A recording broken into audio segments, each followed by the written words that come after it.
Hello my dear student, কেমন আছো তোমরা সব? আশা করি সব ভালোই আছো। তো আজকের যে টপিকটা তোমরা দেখতেই পাচ্ছ সেটা হচ্ছে এল নিনো ও লা নিনা।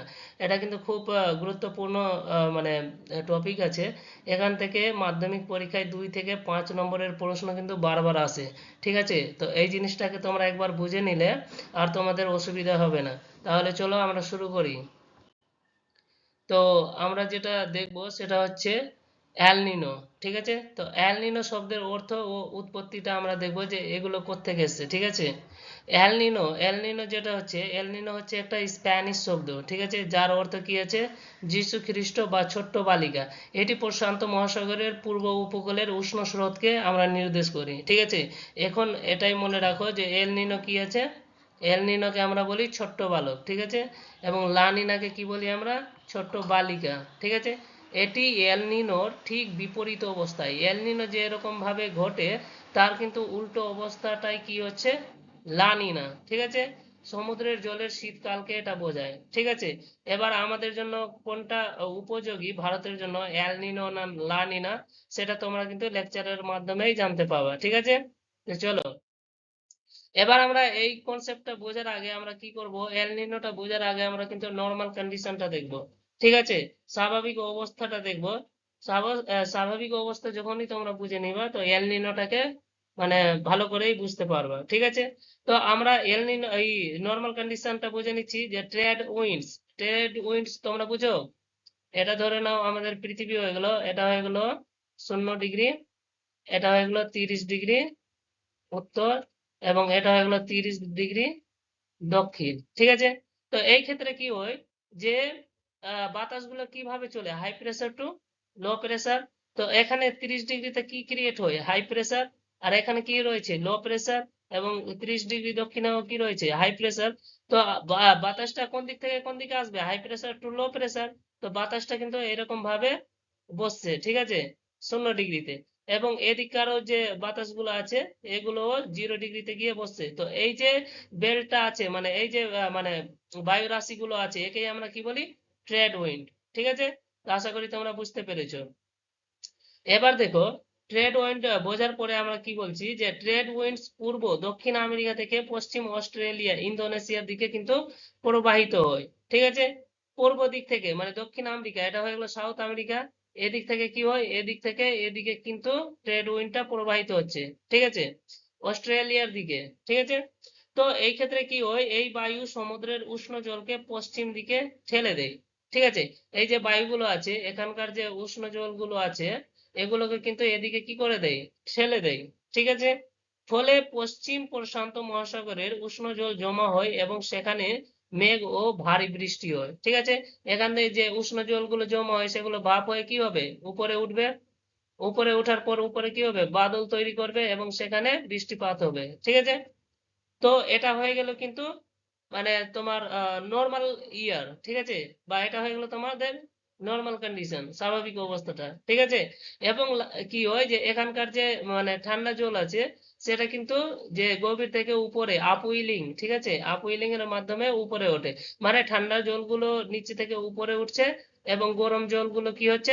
মানে পশ্চিম দিকে গরম জলগুলোকে ঠেলে দিচ্ছে। ঠিক আছে, তারপরে কি হচ্ছে এবার দেখো, এল নিনোর সময় কি হয়? এটা এল নিনো আছে, এল নিনো ইয়ার নিয়ে নিলাম আমরা। ঠিক আছে, তো ট্রেড উইন্ডস দুর্বল হয়ে যায়। এই ক্ষেত্রে কি হয়ে যায়? ট্রেড উইন্ডস গুলো যেগুলো আমরা আমি তোমাদেরকে দেখিয়েছিলাম যে দেখো, এখান থেকে 30 ডিগ্রি হয়ে গেলে এটা 0 ডিগ্রি, এখানে রয়ে গেল 30 ডিগ্রি। ঠিক আছে, তো এই ক্ষেত্রে কি হয়? 30 ডিগ্রি থেকে কি করে বাতাসগুলো 0 ডিগ্রির দিকে মানে বসে। দক্ষিণ, এটা হয়ে গেলো উত্তর দিক, এটা হয়ে গেলো দক্ষিণ দিক। তো উত্তর দিক থেকে এবং দক্ষিণ দিক থেকে 0 ডিগ্রিতে গিয়ে বাতাস কিন্তু বসে যায়। ঠিক আছে, এটা নর্মাল কন্ডিশন ছিল। কিন্তু এই এল নিনো ইয়ারে কি হয়ে যায়? এই জিনিসটা মানে যে ট্রেড উইন্ডস গুলো থাকে সেটা কি হয়ে যায়? দুর্বল হয়ে যায়। ঠিক আছে, বা কখনো উল্টো দিকে বইতে পারে।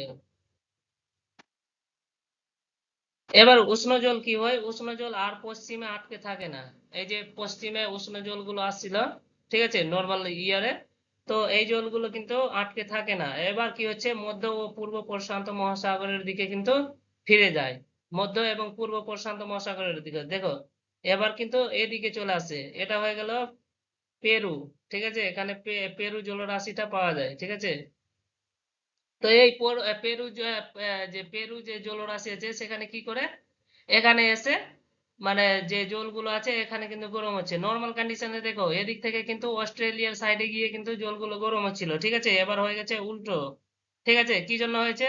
কারণ আমাদের যে ট্রেড উইন্ডস গুলো ছিল সেগুলো কি হয়ে গেছে, দুর্বল হয়ে গেছে। ঠিক আছে, এর প্রভাব কি হচ্ছে, অস্ট্রেলিয়া ও ইন্দোনেশিয়াতে বৃষ্টি কম হচ্ছে, খরা হতে পারে। ঠিক আছে, অস্ট্রেলিয়াতে এখানে তো নর্মাল ইয়ারে বৃষ্টি হচ্ছিল এদিকে, ঠিক আছে, স্বাভাবিক কন্ডিশনে, কিন্তু এখন কি হচ্ছে এদিকে আর বৃষ্টিপাত হচ্ছে না, ফলে এদিকে কি হয়ে যাচ্ছে, অস্ট্রেলিয়ার দিকে এদিকে খরা হচ্ছে।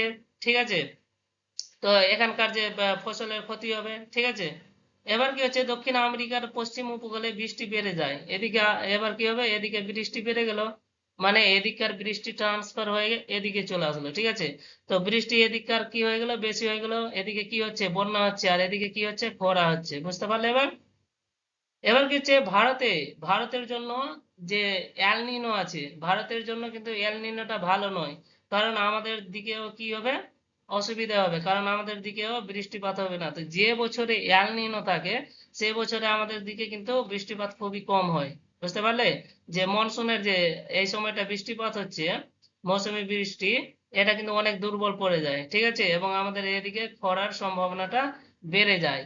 তো এল নিনো মানে আমাদের জন্য খুবই খারাপ। ঠিক আছে, ভারতের জন্য খারাপ আছে। ঠিক আছে, কিন্তু লা নিনাটা আমাদের জন্য কিন্তু খুবই ভালো আছে। ঠিক আছে, তো লা নিনাটা কি হচ্ছে, এল নিনো বুঝে নিলা, এবার এর উল্টোই করে দাও তো লা নিনা হয়ে যাবে। যেরকম নর্মাল ইয়ারটা বুঝালাম, তো এটাই তোমরা ধরো যে এটাই লা নিনা ছিল। ঠিক আছে, আশা করি তোমরা বুঝতে পেরেছো। ঠিক আছে, এবার আমরা দেখে নিচ্ছি যে মানে কন্টেন্টে কি কি বলা হয়েছে। ঠিক আছে, এটা প্রেসার বেল্টের কথা তো আমাদেরকে বুঝিয়ে দিয়েছি, 30 ডিগ্রি এবং 0 ডিগ্রি। ঠিক আছে, নোটসে দেখে নিচ্ছি একবার কি বলেছে। এল নিনো উষ্ণ পর্যায়, এল নিনো কি আছে, প্রশান্ত মহাসাগরের পূর্ব অংশ, ঠিক আছে, পূর্ব অংশে যে পেরু উপকূলে সমুদ্রের জল অস্বাভাবিকভাবে উষ্ণ হয়ে যায়। ঠিক আছে, পেরু, যদি এদিকে পেরু থাকে, ঠিক আছে, তো পেরুর দিকে কি হচ্ছে, জলগুলো কিন্তু গরম হয়ে যাচ্ছে। ঠিক আছে, স্বাভাবিকভাবে এগুলো তো আমাদেরকে বুঝিয়ে দিয়েছি। বাণিজ্য বায়ু অত্যন্ত দুর্বল হয়ে যায়, যেটা ট্রেড উইন্ডস এর ব্যাপারে বলছিলাম। বাণিজ্য বায়ুকেই কি বলে, ট্রেড উইন্ডস। ঠিক আছে, ট্রেড উইন্ডস। পূর্ব প্রশান্ত মহাসাগরে নিম্নচাপ ও পশ্চিমে উচ্চচাপ সৃষ্টি হয়, high pressure and low pressure. ঠিক আছে, এটাও তোমাদেরকে বলে দিয়েছি। এবার দেখো লানিনা শীতল পর্যায়ে হচ্ছে, লানিনার সময় প্রশান্ত মহাসাগরের পূর্ব অংশে সমুদ্রের জল স্বাভাবিকের চেয়ে অনেক বেশি শীতল হয়ে যায়। ঠিক আছে, কোন দিকে হচ্ছে শীতল, এবার এটা হচ্ছে তোমার প্রশান্ত মহাসাগরের পূর্ব অংশে। ঠিক আছে, প্রশান্ত মহাসাগরের পূর্ব অংশে কি হয়ে যাচ্ছে, শীতল হয়ে যাচ্ছে, স্বাভাবিকের চেয়ে বেশি শীতল হয়ে যাচ্ছে। এর ফলে বাণিজ্য বায়ু শক্তিশালী হয়, ট্রেড উইন্ডস গুলো এখানে কি হয়ে গেল, শক্তিশালী হয়ে গেল। এবার ট্রেড উইন্ডস গুলো যখনই শক্তিশালী হয়ে যাবে, তো কি করবে, আমাদের যে ভারতে যে মনসুন মানে যে ইগুলো ছিল, বায়ুগুলো ছিল, সেগুলো কি হয়ে গেল, সেগুলো শক্তিশালী হয়ে গেল, যার ফলে আমাদের দিকেও খুব বৃষ্টিপাত হয়। ঠিক আছে, অস্ট্রেলিয়ার দিকে প্রচুর জলীয় বাষ্প বয়ে আনে যা ভারী বৃষ্টিপাত ঘটায়। ঠিক আছে, তো লা নিনাটা আমাদের জন্য কিন্তু খুবই উপযোগী।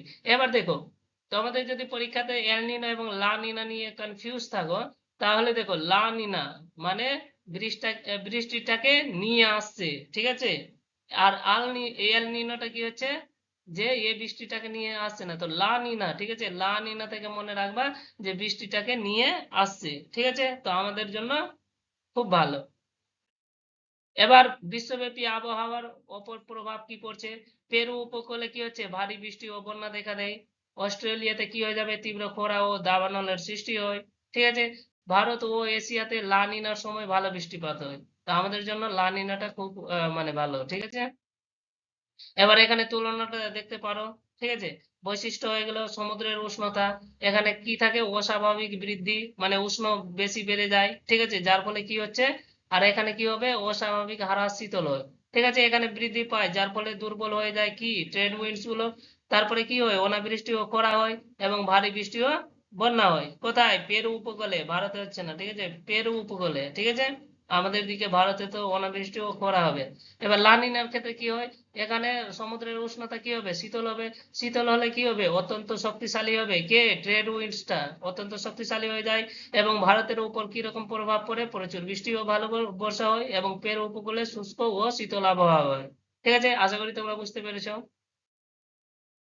এবার এল নিনোর সংকটটা দেখে নিচ্ছি, যে দক্ষিণ পশ্চিম মৌসুমীকে বায়ু বাধা দেয়, ঠিক আছে, দক্ষিণ পশ্চিম যে মৌসুমী বায়ু ছিল সেটাকে মানে বাধা দেয়, ফলে বৃষ্টিপাত কমে যায় এবং আমন ধানের চাষটা ক্ষতিগ্রস্ত হয় আমাদের দিকে।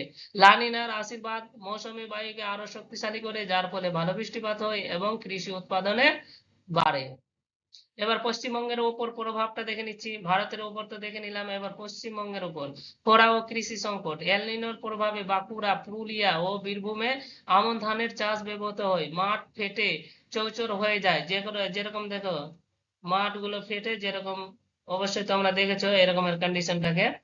অন্যদিকে লানিনার সময় অতিবৃষ্টির কারণে দক্ষিণবঙ্গে বন্যার আশঙ্কা তৈরি হয়, ঠিক আছে, একদিকে তো খরা হচ্ছে এবং একদিকে বন্যা আছে। এবার মনে রাখার জন্য তো আমাদের কিছু পরিভাষা আছে, যেরকম ওয়াকার সার্কুলেশন, প্রশান্ত মহাসাগরের উপরে বায়ুর চক্রাকার আবর্তনকেই আমরা কি বলি, ওয়াকার সার্কুলেশন, ঠিক আছে। সাউদার্ন অসিলেশন, এটা হচ্ছে পূর্ব ও পশ্চিম প্রশান্ত মহাসাগরের বায়ুচাপের পর্যায়ক্রমিক পরিবর্তন, low pressure to high pressure, যেটা বলেছিলাম বায়ুগুলো কেমনি চলছে, high pressure to low pressure, এই জিনিসটাকে আমরা কি বলি, southern oscillation. ONI, ocean Nino index, সমুদ্রপৃষ্ঠের উষ্ণতার পার্থক্য পরিমাপ করার সূচক, এটা কি আছে, ওএনআই, মনে রাখবা। এবার সমুদ্রের উষ্ণতার বিচ্যুতি, ওএনআই ইন্ডেক্স, এল নিনো পর্যায়ে কি হবে, উষ্ণ হবে, ঠিক আছে। আর এটা কি আছে তোমার স্বাভাবিক অবস্থা, লা নিনাতে কি হচ্ছে, শীতল। এল নিনোতে উষ্ণ থাকবে এবং লা নিনাতে কি থাকবে, শীতল থাকবে। তো আজকের ভিডিও এই পর্যন্ত। তোমাদের ভিডিওটা কেমন লেগেছে অবশ্যই তোমরা ফিডব্যাক দিয়ে জানাবে এবং নিজের বন্ধুদের সাথে মানে শেয়ার করো এবং লাইক কমেন্ট করে তোমরা অবশ্যই পার্টিসিপেট করো। Thank you so much.